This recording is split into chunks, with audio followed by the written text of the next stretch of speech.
Thank you all so much for joining us today. This is a webinar that we have been very eager to share with you for a long time. We think it's going to be really important in your work to try and count all children in the 2020 census. This webinar, for those of you who are not quite sure what we're offering you, will help you identify exactly where the big groups of children that are hard to count in your community are. It will help you figure out where you want to target your efforts, and it will also help you understand why those particular kids are at high risk of being missed, so that you can fine-tune how you are reaching out to them as well. I'm going to start us out by turning this over to Dr. William O'Hare. Bill O'Hare, as many of you know, is the country's preeminent demographic expert on children being missed, young children being missed in the 2020 census, in the 2010 census and before. And he has been working with the Population Reference Bureau, and we have Dr. Linda Jacobson and Dr. Mark Mather with us as well, to try and figure out how best to target your outreach efforts in 2020 so that we can improve our count of young children. I'm going to, without further ado, turn it over to Bill O'Hare, who will talk to you about the PRB tract level database. Thank you, Deb. And let me ask my personal thanks for everybody on the webinar. It's very gratifying to see so many people interested in this. Go to the next slide, Jasmine, if you would. I just want to offer a few comments to kind of frame the information you're going to be hearing the rest of this webinar and put it into a little broader context. So I won't take long, but I think sometimes it's worth backing up just to take a broader look at what we're doing. And I want to start by reminding folks, I hope everyone is aware, that young children 0 to 4 had the highest net undercount of any age group in the 2010 census. It was 4.6% in 2010, and remind people that Black and Hispanic children had undercounts higher than that. So the undercount of young children, particularly minority children, was much higher than any other age group, and to some extent, young children stand out like a sore thumb from other age groups in terms of being missed in the 2010 census and before that. The other factoid I want to mention, I guess, is that the undercount of young children has increased dramatically since 1980. It's basically tripled since 1980. And at the same time, the undercount, the count accuracy of other groups, almost every other demographic group, has been improving. So again, young children stand out as different than most of the other demographic groups that we're trying to count accurately in the census. So the bottom line is the undercount of young children is a big and a growing problem, and I think that's reason enough why it should be a high priority in the 2020 census. So I'm really pleased to see so many people on this call who are focusing on that. One other point I just want to make clear is that young children are often missed for different reasons than adults. If you had a chance to look at the PRB paper that was released last week, you'll see a table in there that shows the main reasons young children are missed are quite different than the main reasons that adults have trouble being counted in the census. So that's another important part of the landscape for young children. And finally, offer a comment looking back, I think, more than looking forward, is that young children have been overlooked an awful lot. And I have a quote here you can see from a report, the Internal Census Bureau report from 2014. But the bottom line is, until very recently at the Census Bureau and outside the Census Bureau, the undercount of young children was overlooked for many, many people. So it's important that we lift it up now to get a more accurate count in 2020. Jasmine, next slides. I just want to go through some of the advantages of the Population Reference Bureau. I really do think this is a phenomenal resource, and I think it's going to be very, very helpful in our efforts to get a more accurate count in the 2020 census and to get out the count activities that we're going to be involved in. But there's a number of reasons why this database stands out from other data sources that are available. One is it focused on young children, and most of the other metrics that people are using don't. We don't cover the entire nation with this database, but it accounts for 93% of the undercount in 2010. So we've got almost all of the data, almost all of the areas where undercounts was a big problem covered in 2010. And if we can make a big dent in these counties that we're focused on, it will make a big dent in the accuracy, a big dent in the undercount, I guess, of young children in 2020. The other thing I just want to note, I think Deb mentioned this in her introduction, is that not only do you get undercount estimates or the risk of undercounts of young children, but you get the related data about why kids are likely to be missed in that neighborhood. And I think that can be very helpful in communicating about the undercount and structuring an outreach program or communication program to address particular census tracts or particular neighborhoods. We were really happy that this model does a much better job of predicting net undercounts of young children than other metrics which are out there. And so because it's a much better predictor, I think it'll be much more useful than what would have been available if this didn't exist. And finally, unlike some data sources, you can download the raw data, you can get this with the mapping system. I think the underlying information here is much easier, much more readily available for people who want to do that. So there's a number of advantages of this database that I just wanted to point out. Next slide, Jasmine. So this is getting ahead of the presentation a little bit, but to repeat some of the things that Debbie said earlier, there's a number of uses for this data and this metric system and this mapping application. Easily locating where young children are at highest risk, understanding what factors put them at risk, a relatively easy way to download and disseminate maps and data. And I just want to make one point that may not be completely obvious, but some counties and some areas don't have many young children or any young children in very high risk of undercount census tracts. But we also identify what we call high risk undercount census tracts, where we predict the undercount will be between 0 and 8.3%.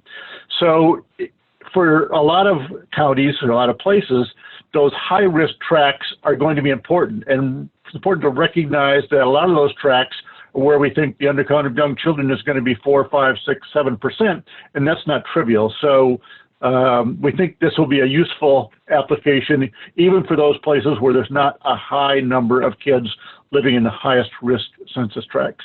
Next slide. Okay, I know I'm preaching to the choir, and I apologize if I sound like a preacher. I guess, no, I don't apologize if I sound like a preacher, but I just want to underscore that the group that we're trying to help here, young children, cannot advocate for themselves on the census or anything else for that matter. And I think it's critically important for the people on this call and many, many others in this network to remind ourselves that if we don't protect the interest of young children in being counted in the census, who will? So with that line, I hope I will spur us on to more efforts. And I'll now introduce the next person on the program. That is my colleague, Dr. Linda Jacobson, who's with the Population Reference Bureau, and she is the Vice President for U.S. Programs there and has been intimately involved with the development of this database. Linda? Thank you, Bill, and welcome everyone. And actually, oh, there we go. There's a bit of a delay on my clicking here. So I thought before I dive into the details of our data and methods that I would take just a couple of minutes to explain our motivations in undertaking this research and to describe our specific objectives. So I'm sure many of you on this webinar can attest, a substantial share of census outreach efforts focus on sub-county geographic areas such as neighborhoods or census tracts. But unfortunately, the Census Bureau does not publish tract-level net undercount rates for children under age 5, or for any age group, as a matter of fact. And although the high net undercount rate for young children in the 2010 census is well established, previous studies examining the factors most strongly associated with this undercount have primarily been descriptive rather than analytical.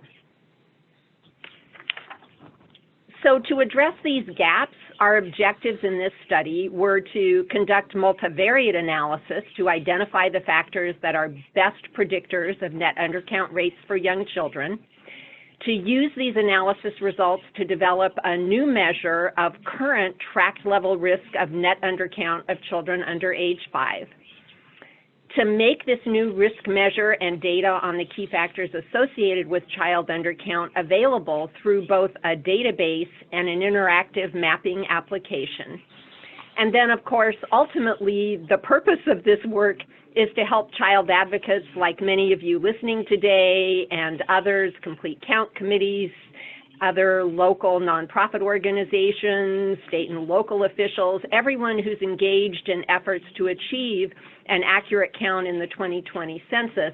We want to help them better pinpoint the neighborhoods with the greatest risk of undercounting young children in the 2020 census, and as both Deb and Bill highlighted, to better understand the tract level factors that are putting young children at risk in order to help you all design more effective outreach efforts.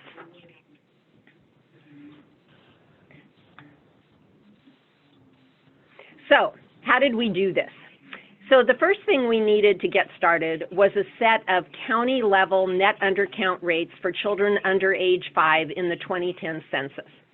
And although it was not part of their official demographic analysis estimates, Census Bureau researchers did develop a set of experimental demographic analysis estimates of county-level net undercount rates for children under age 5.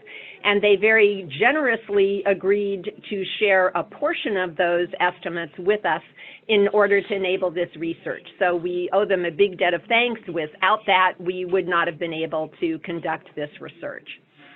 And specifically, what they provided to us was net undercount rates for young children for the 689 large counties that had at least 5,000 children under age 5 in 2010. And although these 689 counties are only a small share of the more than 3,200 counties nationwide, as Bill just pointed out, they do encompass 93% of the net child undercount in the 2010 census.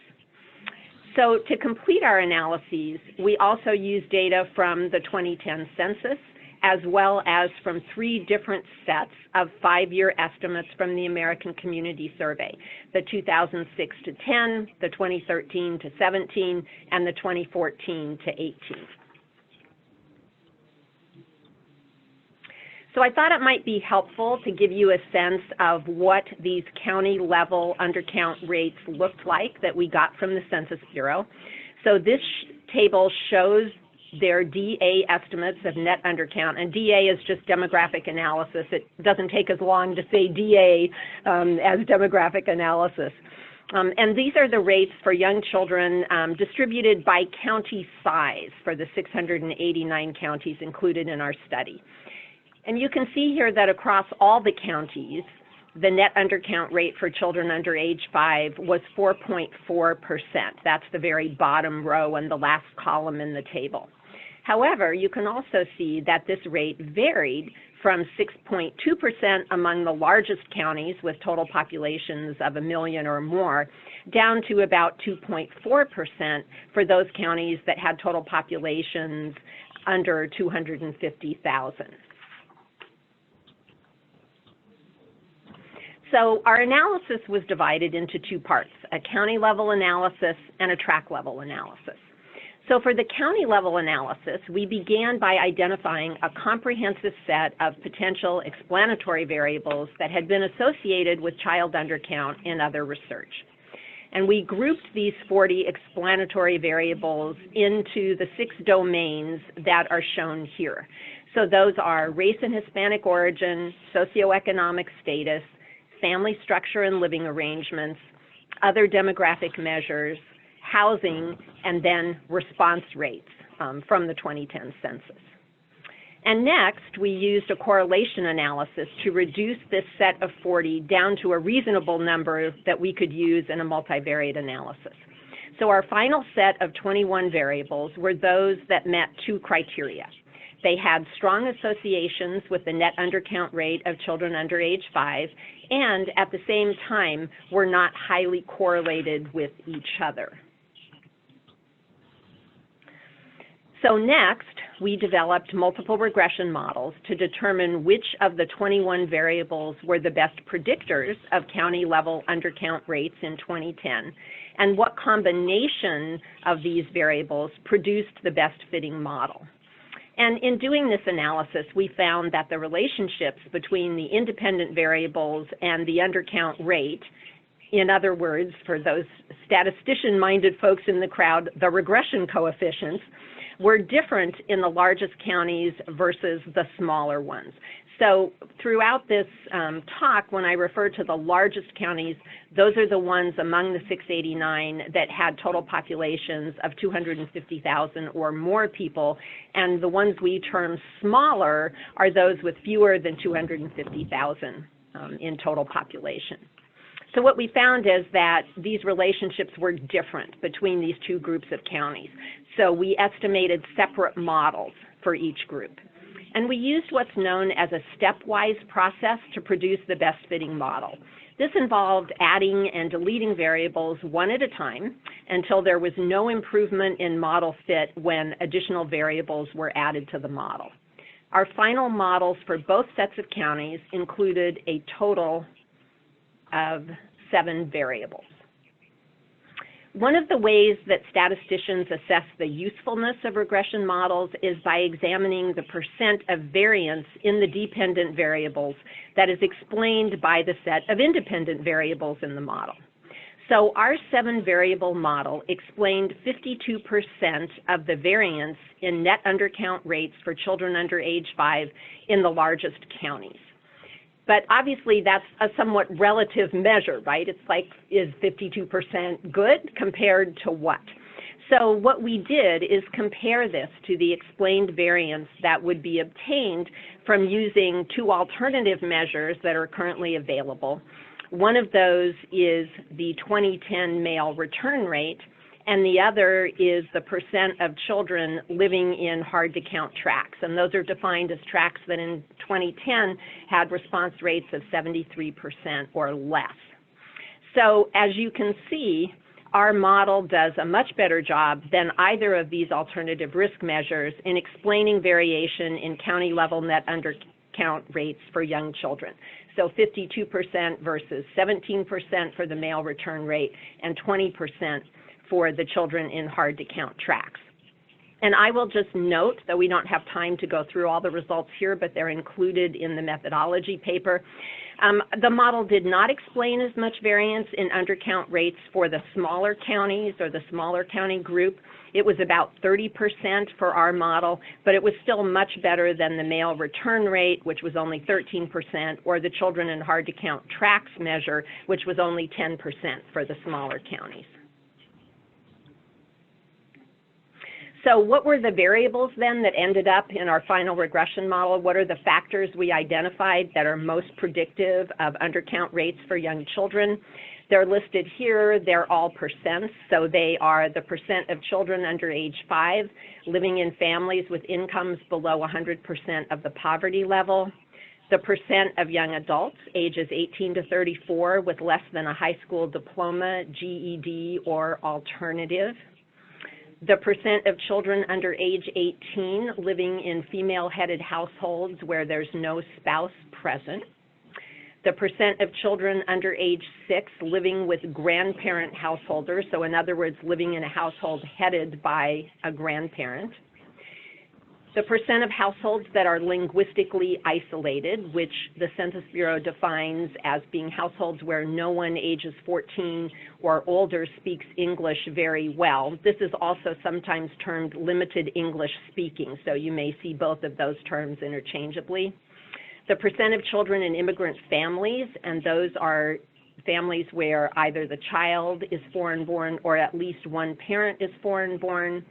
And the final variable was the percent of persons living in renter-occupied households. Okay, so with the county level models finalized, we next turn to our tract level analysis. And for this analysis, we selected all the tracts in these 689 large counties that had at least 25 children under age 5 in 2013 to 17. This resulted in a total of 56,638 tracts with 43,654 located in the largest counties and about 13,000, as you can see there, located in the smaller counties. And next, we applied the coefficients from our separate models for the two groups of counties to updated tract level data from the 2013 to 17 ACS, which in turn produced the predicted net undercount rate for children under age 5 for each census tract in our database. So this table shows the distribution of our predicted tract level undercount rates for all tracts and then separately for those in the largest and the smaller counties. So you can see in the first row across all tracts, the average predicted net undercount rate for young children in 2013 to 17 is 4.8%, with a slightly higher average rate among tracts in the largest counties, that's 5.4%, versus 2.9% among tracts in the smaller counties. Across all tracts, however, our predicted net undercount rate ranges, so you look at the last two columns in the table, ranges from an overcount of 18.3% to a maximum undercount rate of 39.3%. And I will just note that in this paper and in these tables, we express undercount rates as positive numbers and percents and overcount as negative. So the minus 18.6 is actually the undercount rate. I'm sorry, the overcount rate, and the 39.3 is the undercount rate. So to come up with an overall measure of undercount risk, we classified tracts into 3 categories based on the overall percentage distribution of our predicted tract level undercount rates. So we consider the top 25% of tracts in terms of predicted undercount rates to have a very high risk of undercounting young children in the 2020 census. And this reflects a predicted rate of 8.3% or higher. Tracts with a predicted rate between 0 and 8.29% are classified as having a high risk of undercounting young children, and those with a predicted rate less than 0 are classified as having a low risk of undercount, since a rate less than 0 actually reflects a potential overcount. So this table provides a summary of tract level risk status for the number and percent of children under age 5 based on data from the 2014 to 2018 ACS. So you can see, if you look at the last row, of the 16.5 million children under age 5 living in the tracts in the 689 counties included in our database, we estimate that 4.1 million of them, or 25%, live in tracts with a very high risk of undercounting young children. An additional 56% live in tracts with a high risk of undercounting young children, and only about 1/5, or 19%, of children under age 5 live in tracts with a low risk of undercount. And then finally, this table compares national and tract level characteristics for the key explanatory variables included in our final models. So if we compare the share of all children under age 5 living in poverty in the nation, so that's the first row of the table and the number underneath the column titled United States, if we compare that to the next column, which is all census tracts in these 689 large counties, what we find is an identical share. 22% of young children were living in poverty. However, if we look at those tracts with a very high risk of undercounting young children, the third column in the table, the share of young children living in poverty jumps to 34%. Similarly, if you look down the rows, about 1/4 of all children under age 18 in the nation and the 69 counties live in female-headed households with no spouse, but the share rises to 43% among the very high-risk tracts. So clearly, these 7 variables in our models do show very different concentrations among those tracts that we classify as having a very high risk. So now that I've explained how we developed our tract level risk measure for children under age 5, I'd like to turn it over to my colleague, Dr. Mark Mather, who's Associate Vice President of U.S. Programs here at PRB, to describe where you can get the database and how you can use it. Great, thanks very much, Linda. Let me share my screen here.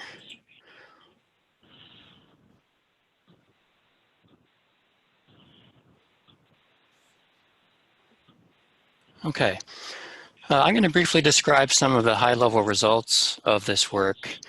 So we put together a package of materials that are now available on PRB's website, and the screen that you see here is PRB's homepage at prb.org. The easiest way to access these materials right now is just to go to our homepage and then click on this New Research button, which takes you to a press release about this work, and then a link to what it's called a new analysis by PRB, which takes you to the landing page where we have all of these materials. So we're also going to provide a direct link to this page that will be sent along with the other materials after the webinar, so you don't need to jot down the HTML code at the top there. So on this page, there's a download button here on the left-hand side of the screen, which you can click on if you wanted to access the methods paper that Linda mentioned. So this is the paper that was co-authored by Bill O'Hare and PRB staff. That methods paper provides much more detail about the analysis and the background on the undercount of young children.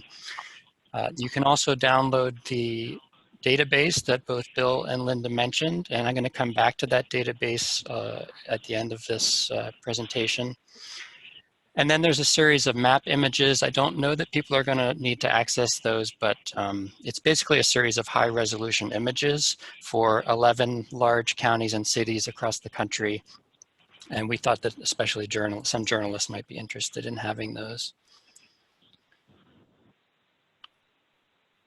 On this page, there's also, if you want to look at the 11 maps on this page, you can click on this View County Maps, which takes you down to the bottom part of the page, which includes all of those static maps.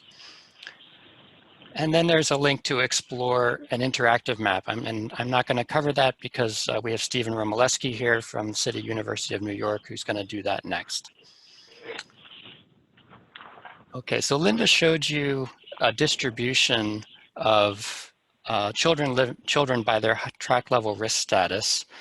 And we also have that table embedded here on our website. So again, we have about 4.1 million children in these 689 large counties that we classified as living in very high risk tracts.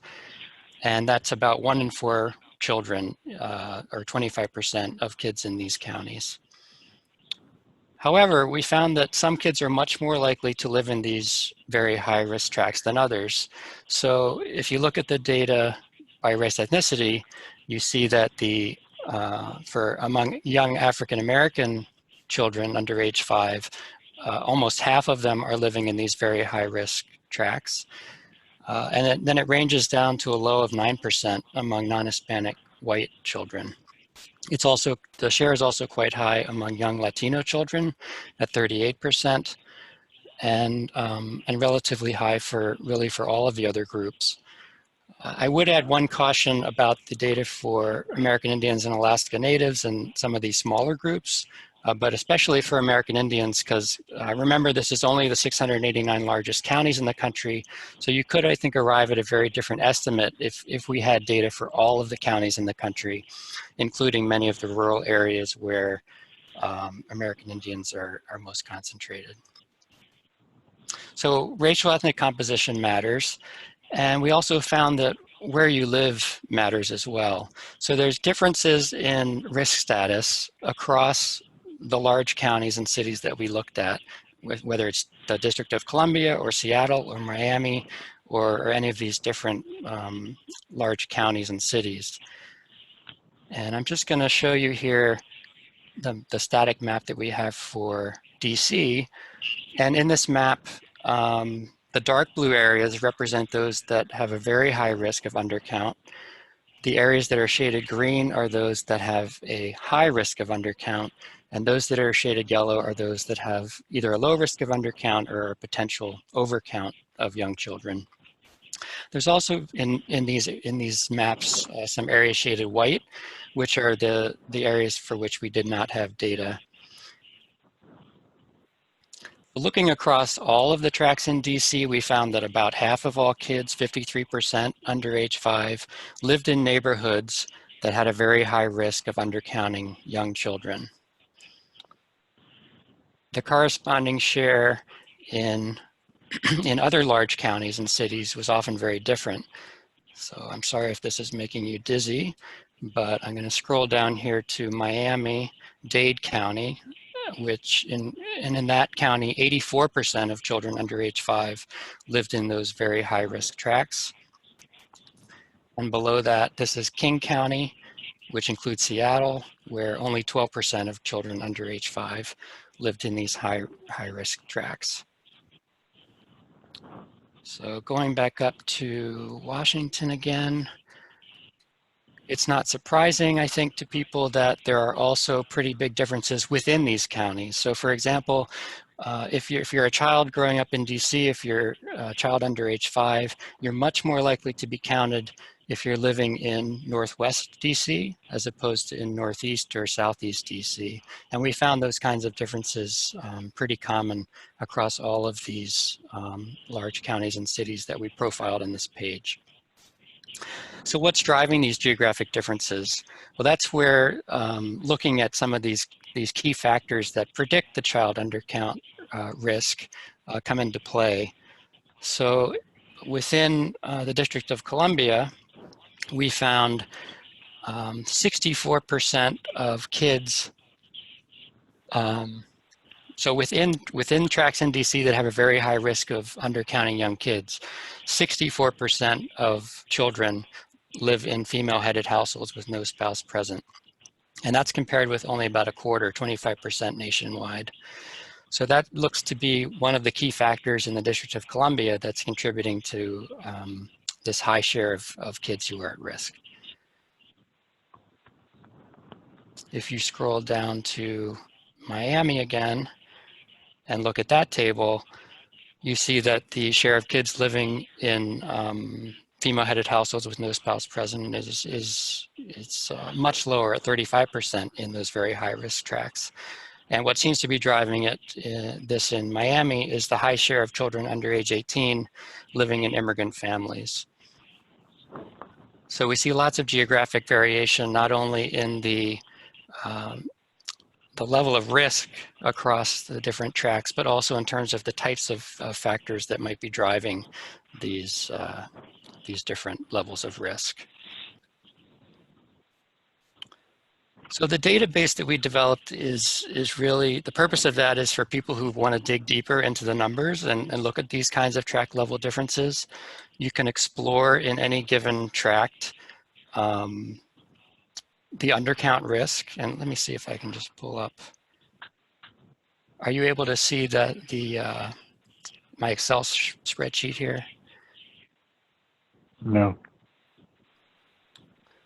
Let me see if I can.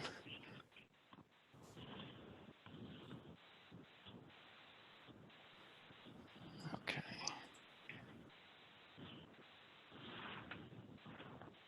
New share. All right, can you see it now? Yes. Okay, so this is just a picture of what the database looks like. It is a large database. Although we only have data for 689 counties, that does cover most of the tracts in the country. So this database includes 56,638 tracts. It's a lot of information. And you can see that we've got some geographic information here, so not just the tract identifier, but the state and county IDs. We have the undercount risk coded, and then we have a series of other variables. So we have some basic population data, and then the population of young children in different racial ethnic groups, or racial ethnic composition. And then those risk factors that Linda mentioned in her presentation, we've got those all in here as well, so that people can see the different characteristics of tracts. There's also a sheet in here with the code book, so you can see the description of each variable that goes along with the indicators. And And finally, let me see if I can go back to the other page. So each of these static maps also includes a link to an interactive version of these maps. And if you scroll all the way down to the bottom of the page, we have embedded the interactive version.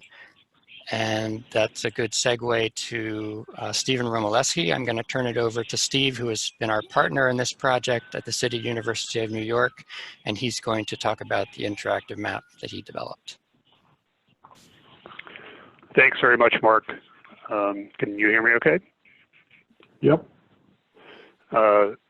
So let's see if I can, hopefully everyone's seeing the map. Yes.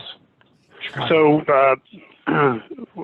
we have, as you may know, have had online for the past couple of years now, Census 2020 hard to count mapping application that's available publicly and accessible to anyone, so that census stakeholders and other organizations and elected officials and the media can use this information to prioritize where they should be focusing their get out the count efforts and use updated demographic information to help craft their messaging for each of these areas. And the main metric that we had been using to highlight areas that are considered hard to count has been the 2010 mail return rate. In other words, the share of households that had mailed back their census questionnaire on their own at the end of the 2010 self-response operation. And so that's kind of an overall way of looking at the self-response. It's not a measure of the population that was counted. It's not a measure of the households that were counted, because again, there's a second operation, the non-response follow-up operation. If you didn't self-respond, the Census Bureau still needs to count you, and that's when they send out enumerators to go door to door to count everyone that didn't respond, which is hard and challenging. And so areas with a large share of those households that didn't respond were considered hard to count. And as Linda mentioned, so it's based on the Population Reference Bureau analysis, there isn't a strong correlation between the risk of undercounting young children and the 2010 mail return rates. And in some ways, I'm not surprised, because the mail return rate, again, is not a measure of how many people were counted, and especially it's not a measure directly of people that were missed of any age group or race and ethnicity. And so it's entirely possible that households could have self-responded and did not include young children on their self-response forms. And then perhaps if they didn't self-respond, the young children weren't counted anyway in areas that were hard to count.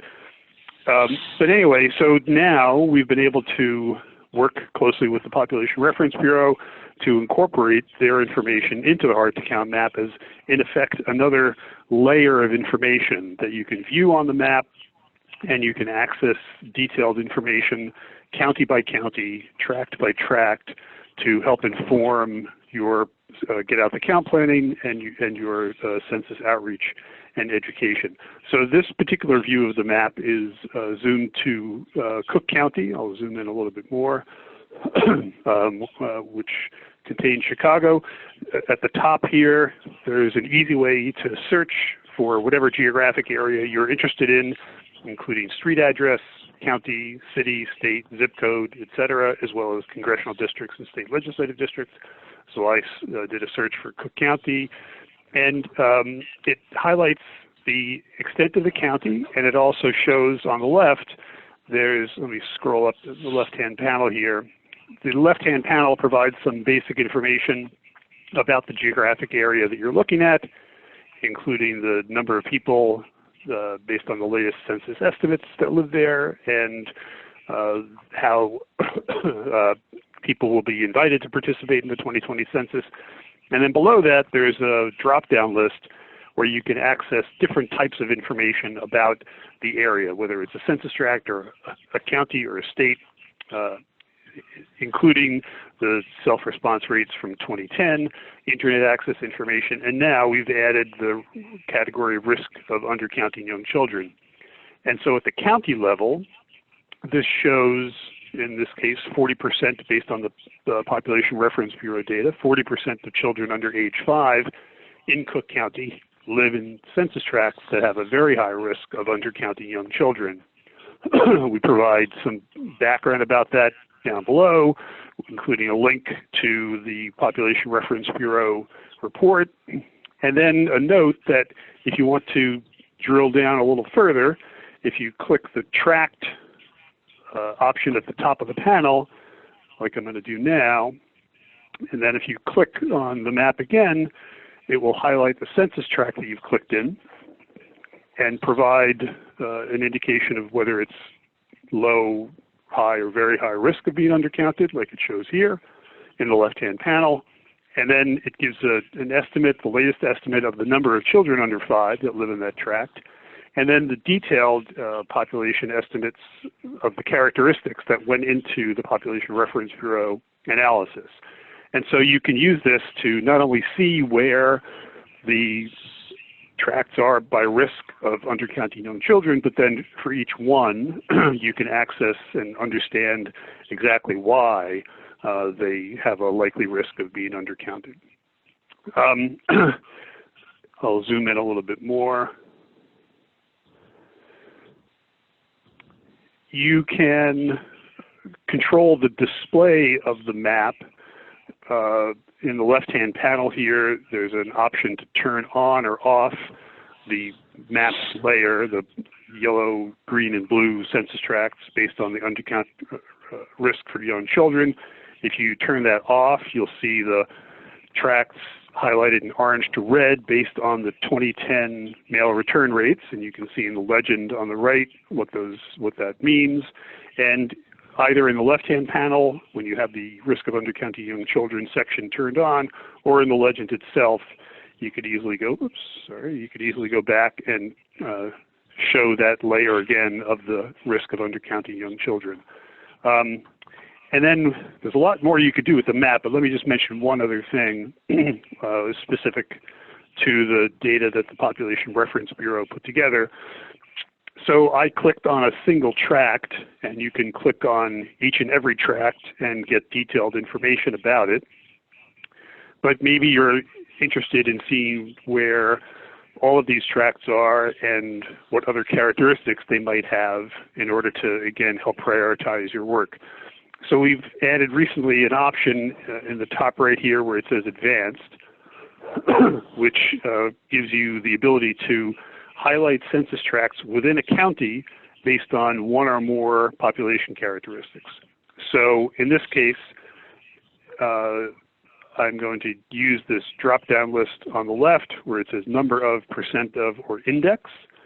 And the index, you can then pick one of 3 index characteristics, the mail return rate, the Census Bureau's low response score, or the undercount risk for young children. And then I'll pick high risk. If I click Submit, that will highlight all of those tracts in blue, in dark blue, and it gives you a list of all of those tracts.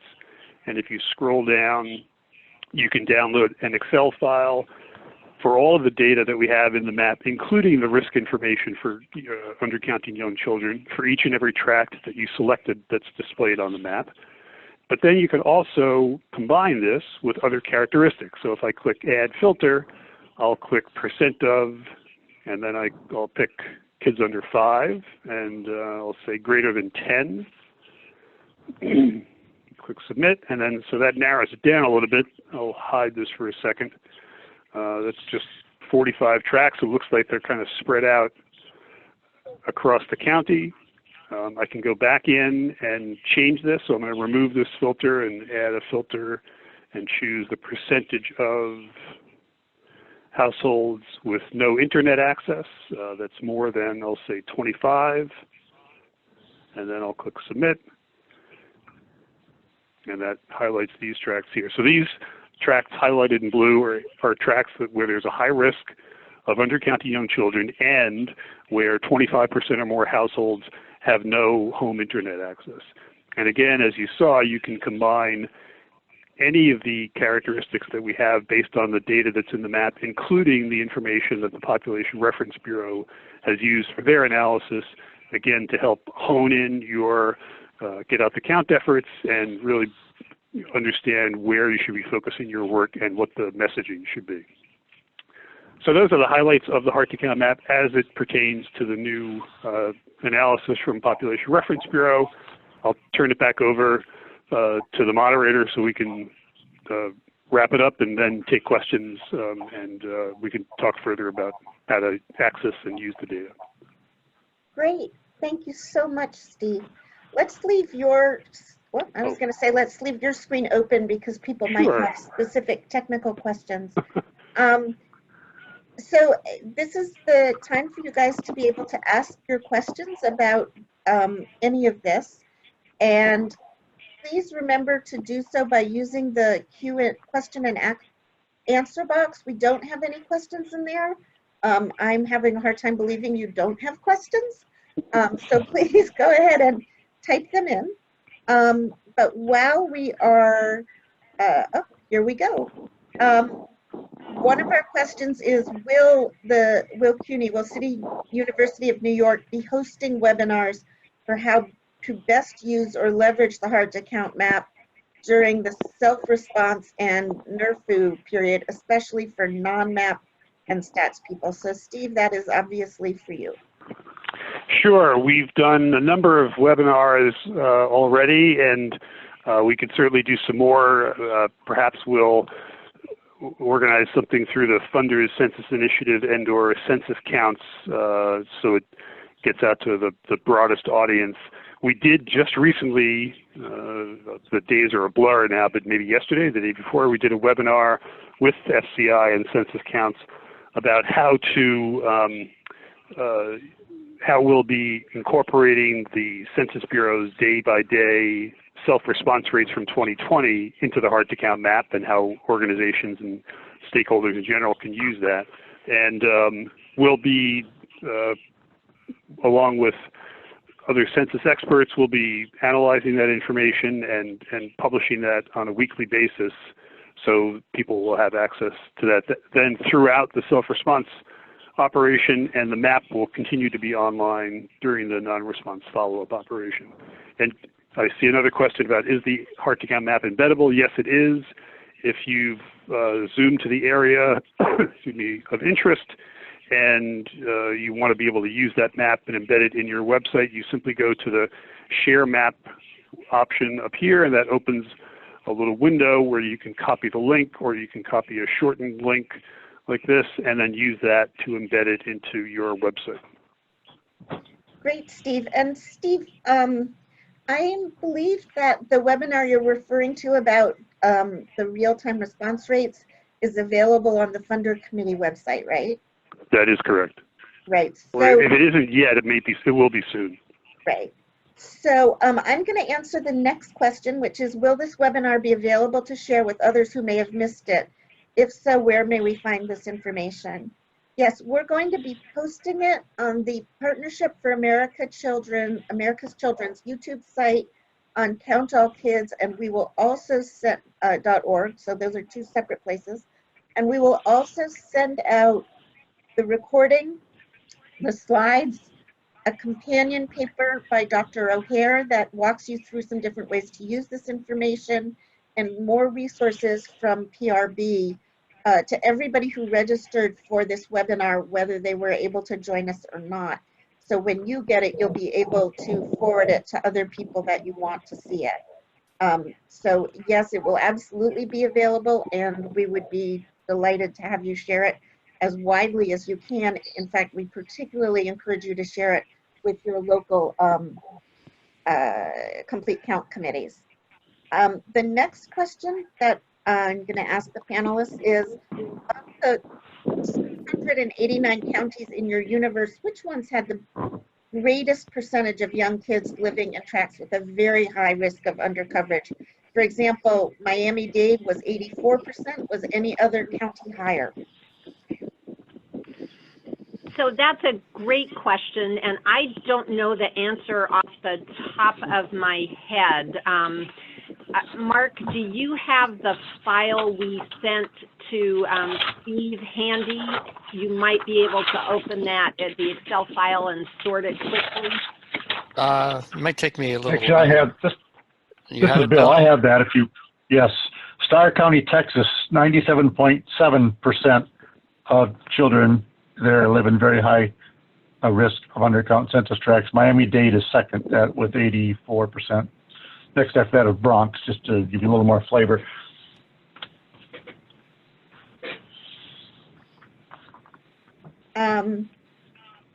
But also, if you want to figure this out for your own community, Miami-Dade and some of the ones that Bill just listed would be kind of a benchmark for you, right, about how bad you were. Our next question is, other than webinars like these, what is being done to make local complete count committees and media aware of this map for hard to count young children? And I think that's a great question. We are at Count All Kids will be sharing this webinar with state groups working to count all kids, with the broader census community, with the National Committee to Count All Kids, and with people who have signed up to get our resources from the Count All Kids campaign. I will reach out to Hansi Lewang, who is the NPR census reporter, to make sure that he sees this. And we will have next week a toolkit that will go up on our website and be sent to everyone we've listed that you can take to complete count committees, which will include this information. We hope that state groups will take that to their complete count committees, as well as using all of these resources yourself. If you have other ideas about how we should be sending it out, that would be great to have.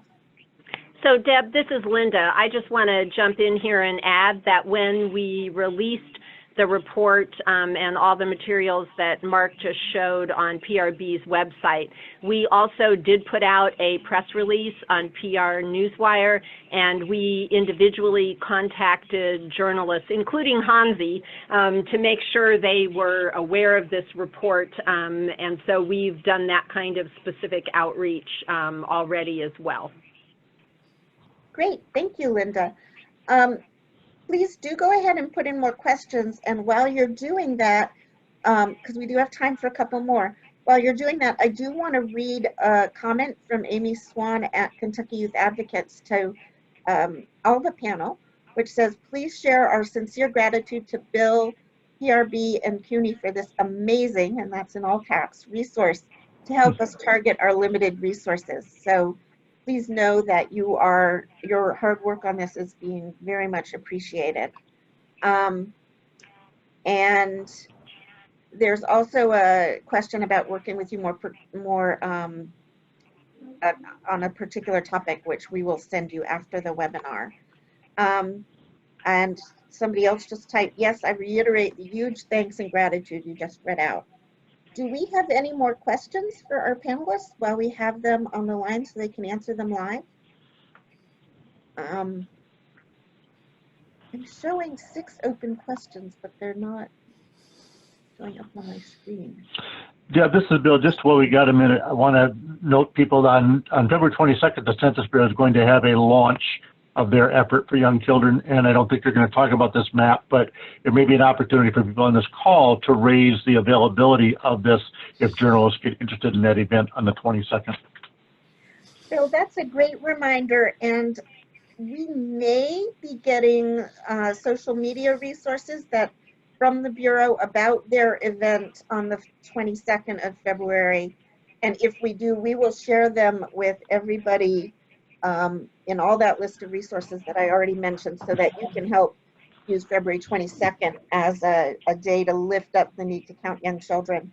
We will also be putting out a blog next week that gives you kind of a campaign timeline, but I do want to mention on this webinar right now that there will be a Count All Kids Day on March 18th, where we're going to encourage everybody to fill out the census and count their kids right away.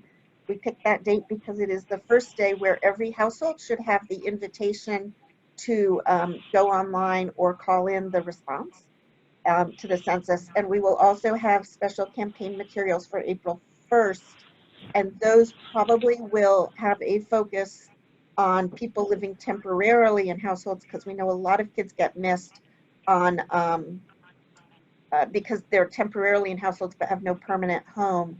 and April 1st is the reference day. If they're there, then you should do it. We have 2 more questions. Will PRB or Count All Kids be releasing more U.S. state or county specific talking points, highlights that are easy to consume and distribute across our networks? Count All Kids is going to put out a whole bunch of resources, and anyone who wants to get our resources should sign up at countallkids.org for all our campaign material. Linda, do you want to answer about PRB or Mark? Mark, I'll kick that to you. Well, I was just wondering if, you know, the data that you cited, Bill, about the counties that have the highest share of kids living in these very high-risk tracts, is there, I mean, that's something that is available through the interactive map, but it's a little hard to get to going county by county. Is that something that we could make more widely available as a file? Well, I was going to kind of raise the same thing. I mean, there's lots of opportunity, I think, for additional products. But I think the dilemma is resources. And I guess we need to talk amongst ourselves about that, because I do think there's an opportunity here to increase the visibility of this and to make it more useful for people on the ground by, I want to say customizing it for local areas, but something like that. So we need to have a chat on that. I'm glad you said raised it, because I think it would be a valuable resource. Mm-hmm. So we have a couple of requests to repeat the Count All Kids Day. That will be March 18th, which I believe is a Wednesday. And I should also mention that we anticipate having materials from Sesame Workshop you can use for outreach to kids on February 22nd, and Count All Kids resources online that you can download on March 5th. So those are some helpful dates. We have a couple more questions. This really is for any panelist. Are you aware of any plans to train Census regional office managers on this valuable tool? I'm not aware of any plans, and frankly, the Census Bureau is reluctant to use resources other than their own. So I'll leave it at that. Yeah. We do know that Census staff do often participate in our webinars, so they may have joined us. We also have a couple of comments from the audience that I will just share to everybody. The Asian American Community March also holds a Girls' Day and a Boys' Day dates, which they don't specify, we'll have to look. Those may be great days to align extra push announcements about this data. So thank you for that comment. We'll try and incorporate that in. And also the International Women's Day on March 8th, given the big impact of single female-headed households. So we'll look at that. And then somebody said our website says there's a citizenship question. That was old, and I thought we had just updated it to remove it. There absolutely is not a citizenship question, and I'm sorry that that did not come down yet, because we just reviewed the website to try and make sure that it was up to date. But there is no citizenship question on the census at all. And it literally just got updated yesterday, so sometimes it takes 24 hours for that to get pushed out. We'll keep checking it and making sure that it's correct.